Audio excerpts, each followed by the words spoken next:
প্রিয় দর্শক শ্রোতা, আসসালামু আলাইকুম।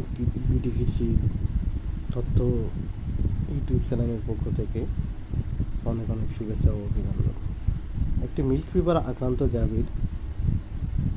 ফিভার আক্রান্ত গাভীর চিকিৎসা সম্পর্কে আমরা জানব।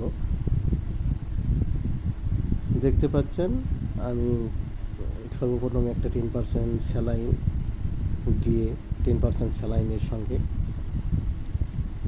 ক্যাটাফস ভিটাফস ইনজেকশন স্যালাইনের মধ্যে দিচ্ছি।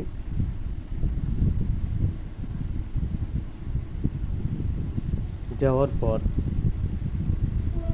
স্যালাইনটা গরুর শিরার মধ্যে দেব বা ভেইনের মধ্যে দেব।